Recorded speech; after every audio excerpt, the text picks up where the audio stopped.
Today's movie takes us to Florida, home of sun, sand, Florida man, and apparently zombies. Welcome to Sick Flicks, where I take a deep dive into the cinematic sewer to help you embrace your inner gore geek. I'm Mike Bracken, aka the Horror Geek, and today we're tackling George Romero's third Living Dead film, Day of the Dead. Released in 1985, Day is arguably the most divisive film of the original Living Dead trilogy. It's a compromised vision of what Romero wanted to make because he couldn't get the funding to get his vision on the screen, but it's still a rock-solid Walking Dead flick. And it just really became a budget issue. Yeah, it was Raiders of the Lost Ark with zombies.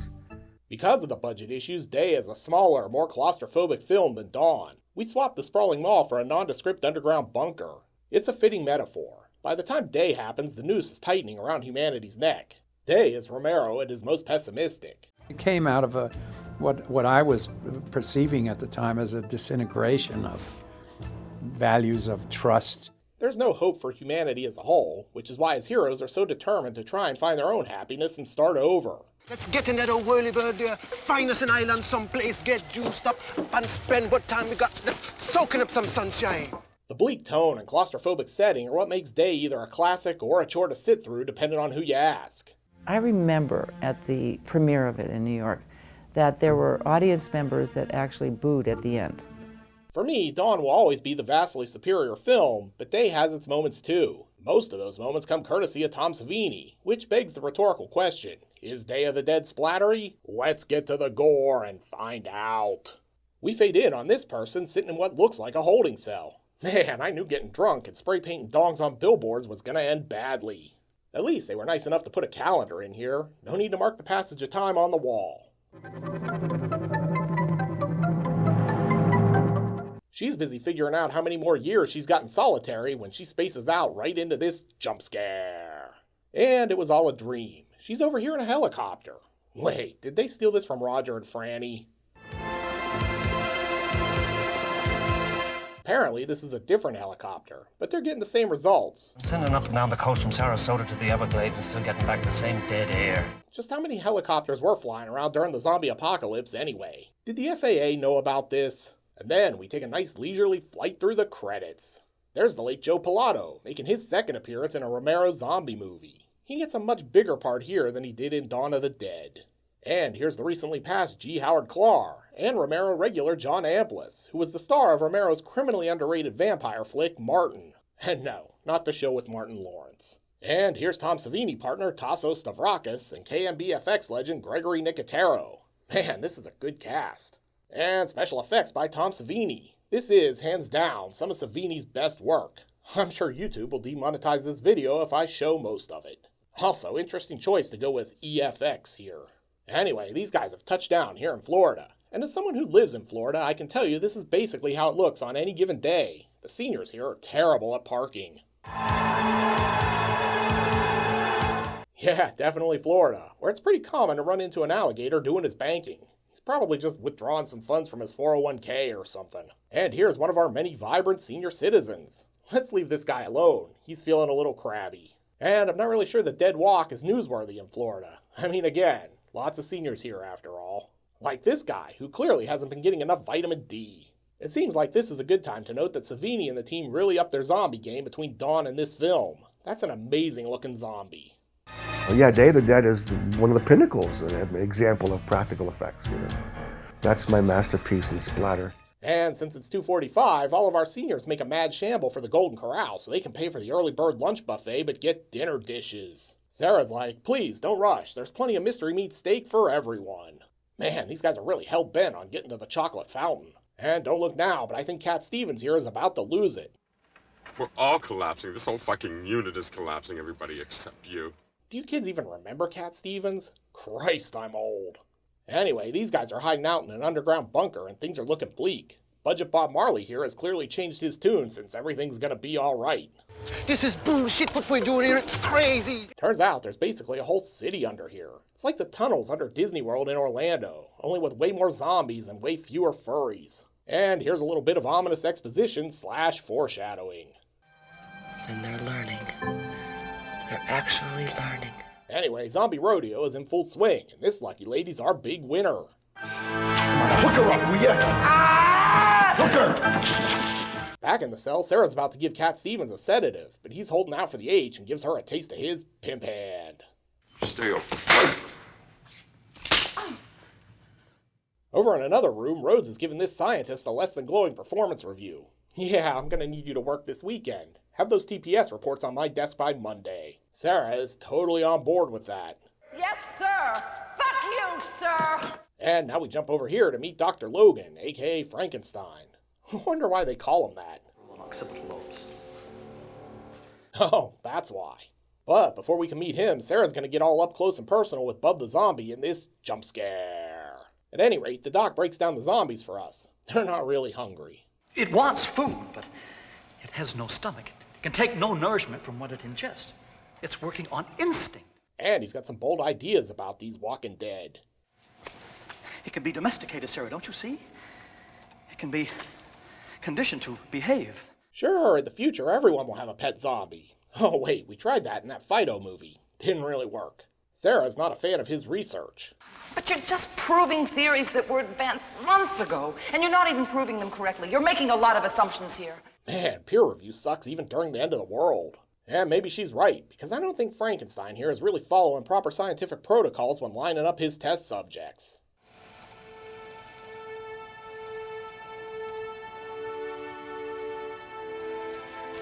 Later that night, the sexual harassment in the workplace seminar seems to be going great. I want to know if you're doing something that's going to help us out of this deep shit we're in, or if you're all in there just jerking each other off. Sarah's ready for the post-meeting muffins and coffee, but Rhodes hasn't adjourned the meeting yet. Sit down, or so help me God, I'll have you shot. Well, that escalated quickly. Anyway, cooler heads prevail when Dr. Fauci shows up for the daily pandemic briefing. But hey, he's got good news. We're in the minority now. Something like 400,000 to 1 by my calculations. Or not. Rhodes isn't happy about these developments at all. I'm running this monkey farm now, Frankenstein, and I want to know what the fuck you're doing with my time. I'm no therapist, but dude might have some anger management issues. Not gonna lie, this is basically like every corporate marketing meeting I've ever been a part of. After a lot more jibber-jabber, Rhodes is like, fine, we'll go back to casual Fridays, but I'm still gonna need you guys to come in on Saturday. John here's not taking it well. Can you believe that cracker? Passed me over for promotion, gave me a minimal raise, now he wants me to work weekends? Sarah's got a plan for how they can solve this problem. Maybe if we tried working together, we could ease some of the tensions. We're all pulling in different directions. But John's way too philosophical for that. That's the trouble with the world, Sarah darling. People got different ideas concerning what they want out of life. Back in the room, Cat Stevens, aka Miguel, is like, look, Sarah, I really need to spill my guts. And it's another dream. She heads out for a walk and eventually winds up at John and McDermott's swinging bachelor pad. There it is. There it is. Man, it's like a YouTube studio back here. Also, it's clearly not Casual Friday, judging by that sweater. After pouring some drinks, they get down to business. Well, shit, guess we might as well get drunk while we go over these financials for Rhodes. Honestly, John's basically that cool guy you find at every job. The one who does just enough to get by and be successful, but never sweats the small stuff. But hey, I gotta say I like his idea for the future better than anyone else's in this movie. So as long as it's you and me and maybe some other people, we could start over. Start fresh. Get some babies. John might be the most optimistic character in all of the original Romero Dead trilogy. We've been punished by the Creator. Well, mostly optimistic anyway. Honestly, this is one of the most important bits of dialogue in Day of the Dead. It's Romero speaking to us through John. I spent all of 2020 wondering what Romero and George Carlin would have thought of the world we find ourselves in. We're poor for having lost both of them. The next day, Frankenstein takes everyone to the recording booth so they can watch Bub here cut tracks for his new demo. With that over, Frankenstein offers him these 3 things. Bub's like, hard pass on brushing my teeth. But he's definitely down for taking care of that 5 o'clock shadow. Also, why isn't Dollar Shave Club sponsoring this video? Get at me, fellas. While all of this would definitely qualify for an installment of stupid pet tricks on Letterman, Sarah does make this observation. He doesn't get excited and doesn't get agitated when Logan walks in the room. Things are interrupted when Rhodes and crew show up.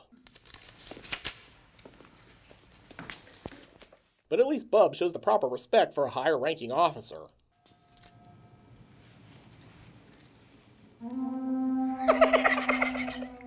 And since Bub seems to be the smartest zombie in the class, they decide giving him a firearm is a good idea.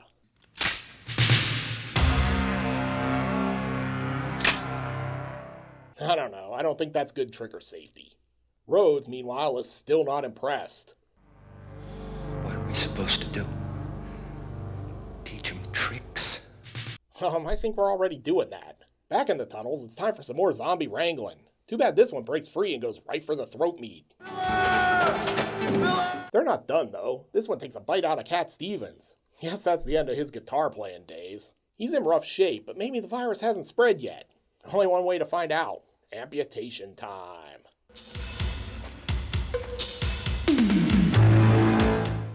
Wonder if this means they'll kick him out of the army. And then they gotta cauterize the wound. Man, who's cooking pork? Smells amazing. You want to get a good sear on the end, really seal in all the juices and the flavor.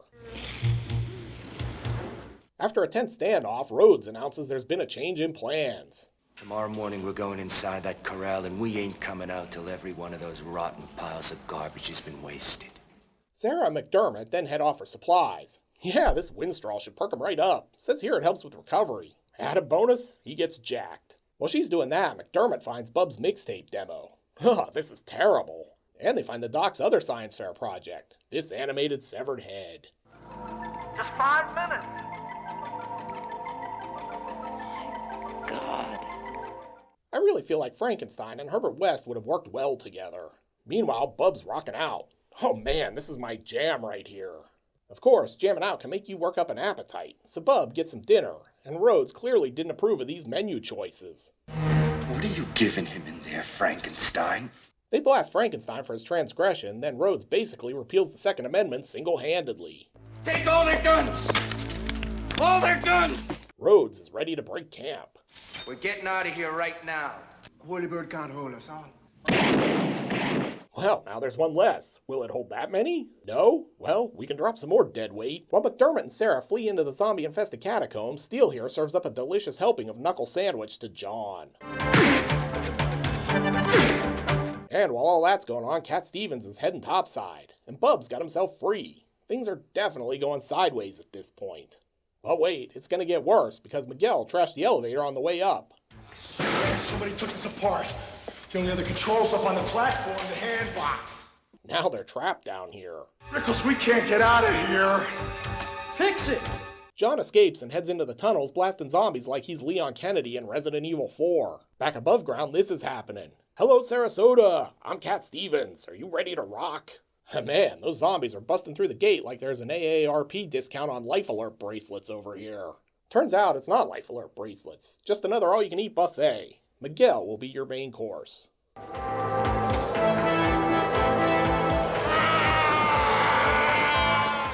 And as one last FU to everyone, he brings the zombies down with him. What a guy. These guys are like, damn, who ordered zombies? At any rate, the zombies are now inside the building, and they're charging ahead like Germans at a Hasselhoff concert.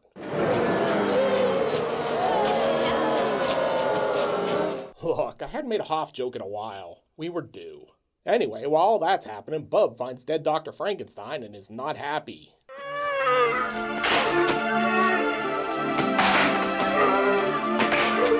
Great, now who's gonna feed me human remains? Fortunately, he's about to go all John Wick, because he finds these pistols.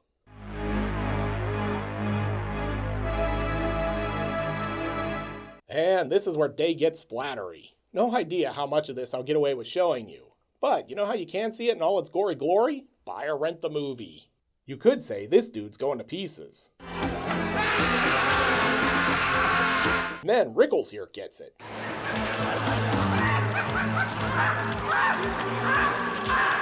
Guess they weren't a fan of his unique brand of insult comedy. Steele here is still left alive, but he's wasting all his ammo like a dope, so probably not for long.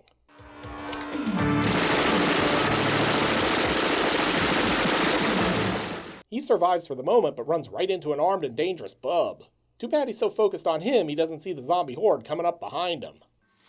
I'll teach you how to shoot. Come on, you bet. Rather than get devoured, Steele just blows his brains out instead. Probably a good choice. Down in the tombs, John reunites with Sarah and McDermott, and now it's basically Resident Evil 5 co-op mode as they mow down zombies. Rhodes then runs into Bub, who's a pretty good shot for a dead guy.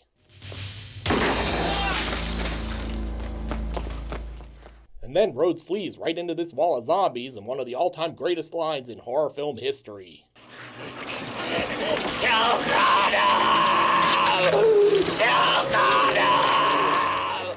Sarah, John, and McDermott have made it back to the surface thanks to a conveniently located ladder. And like Franny and Roger, they're going to try to fly out in the chopper.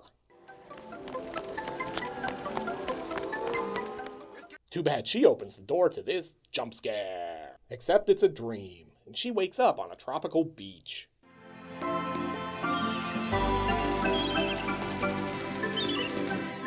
I will say, I've always wondered if the helicopter jump scare was a dream, or if that was real and the scene on the beach was really just her last thoughts before she died.